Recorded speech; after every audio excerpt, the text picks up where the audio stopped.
Hai hai hai, Shalom, apa kabar?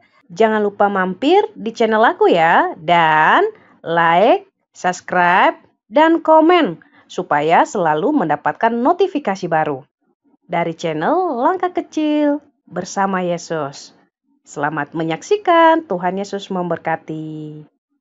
Aku adalah Elia, nabi yang dipanggil Tuhan pada masa yang penuh kegelapan di Israel.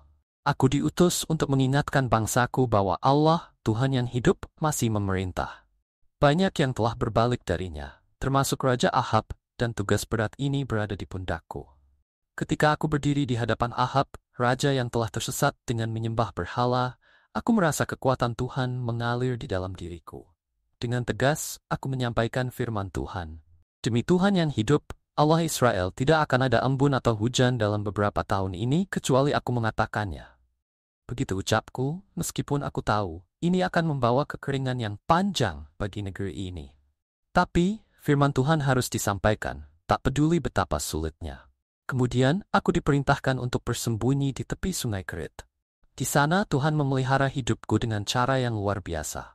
Setiap hari burung-burung gagak datang membawa roti dan daging bagiku, dan aku minum dari sungai itu. Aku duduk di sana, merenung akan kebaikan Tuhan, yang bahkan di padang gurun yang tandus, tetap memperhatikan hambanya. Namun, ketika sungai itu mengering, aku dipanggil ke Sarfat, sebuah tempat yang jauh untuk bertemu seorang janda yang sangat miskin. Dengan sedikit tepung dan minyak yang tersisa, janda itu berusaha bertahan hidup bersama anaknya.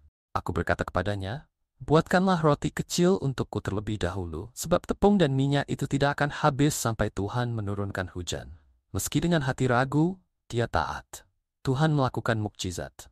Setiap hari, tepung dan minyak tidak pernah berkurang. Kami hidup di tengah kelaparan.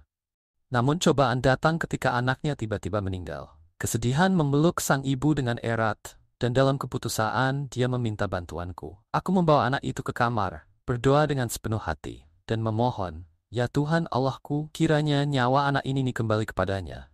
Dan Tuhan dalam belas kasih membangkitkan anak itu. Aku melihat keajaiban hidup kembali di matanya. Tuhan memang setia. Tantangan terbesar datang ketika aku dipanggil ke Gunung Karmel untuk melawan 450 Nabi Baal. Di hadapan seluruh bangsa aku berseru, "Tuhan, Allah Abraham, Ishak dan Israel, jawablah aku."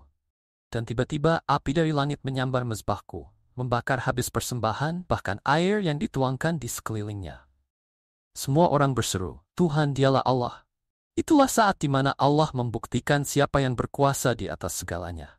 Namun setelah kemenangan besar itu, aku merasa sangat lelah dan putus asa. Aku melarikan diri ke Gunung Horeb.